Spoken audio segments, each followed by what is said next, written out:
اب یہاں پہ بڑی عجیب سی بات ہے کہ مسیتا بیگ، جو لازمی اس کا نام کچھ اور ہوگا، تو یہ بگاڑ کے نام لینے کا ویسے احمدیوں میں شاید اتنا میں نہیں کہہ سکتا کہ عام احمدیوں میں، لیکن مرزا غلام احمد صاحب کی فیملی کے اندر ہر نام کو بگاڑنا یہ فرض سمجھتے ہیں اپنا.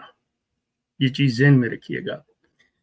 آپ ان کی کسی بھی خاتون کا، کسی بھی مرد کا نام لے لیں جو خاص طور پہ ربوہ کے رہنے والے لوگ ہیں، وہ بڑی اچھی طرح سے جانتے ہیں کہ انہوں نے اپنی عورتوں اور مردوں، مطلب بچوں سے شروع ہو جاتے ہیں یہ نام بگاڑنا.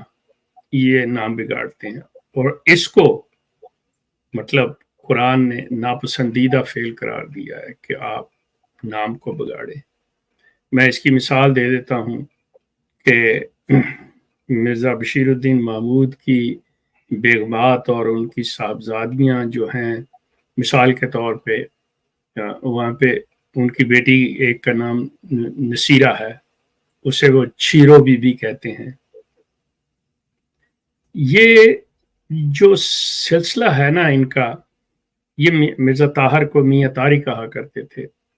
اب آپ بڑے آرام سے یہ جو ڈیفینسو موڈ کے سوشل میڈیا پہ لوگ بیٹھے ہوئے ہیں، وہ فوری طور پہ آ جائیں گے ڈیفینسو موڈ میں کہ جی یہ پیار سے یہ وہ.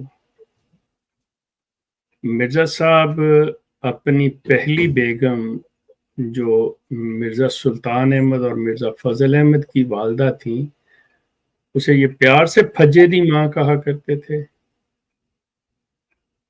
اور دوسری بیگم جو تھیں ان کی، جن کا نام نصرت جہاں تھا، جنہیں آپ اماں جان کے نام سے جانتے ہیں، اس کو نچھو بیگم کہا کرتے تھے.